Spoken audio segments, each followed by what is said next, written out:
People always ask me how we become a designer, and I don't really have an answer for it, but I always know, at least for me, I can't just be a designer for the sake of designer. I really love to play with it, the fabric, play with the shape, and I always dream about putting across culture and making that element work beautifully. Sometimes I would take, for example, African-inspired motif, but have that shape to be more Asian, more kimono sleeve, and or have a more higher color. And so that kind of blending give me an edge for a uniqueness.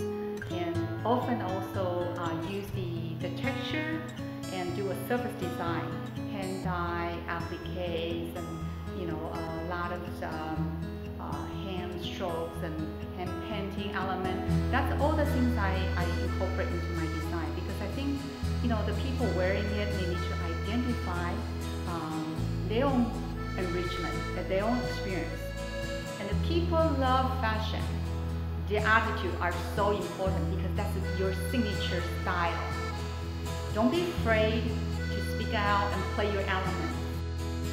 Well, I started etching glass by starting an apprenticeship in 1987, straight out of high school.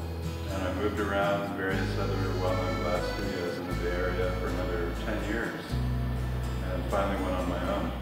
I remember back to when I first saw my first piece of etched glass in front of me. There was something about the way it worked with light and the quality of light. Having a relationship to the quality of light is something that I think attracts everybody. So being able to take a design and make it work with the light that illuminated it seems to be one of the main motivating factors. Art, to me, as an artist, I cannot live without art. And no matter how you face into whatever, any kind of things to facing you. And I just feel the art is so honest to you. They never leave, and you not feel lonely anymore. You feel wherever you feel you want to create something, and you just cannot stop. And when you see something, or landscape, or still life, or whatever kind of things, and then you just feel you can talk to them. They will give you the answer. And you feel so excited to working on this, and you feel a life you get to create it as artwork. You give the piece life.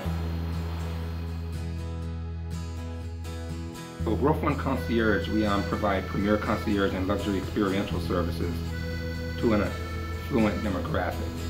And what we want to do with these events are tie those in to the lifestyle we represent, because that's what concierge services are all about. It's a lifestyle, which represents what's important to you and what's not important to you, what you're willing to have and what you're not willing to have.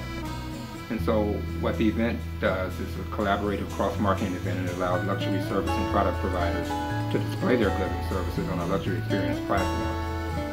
And what we wanted to do with this event was also bring in artists that represent that lifestyle.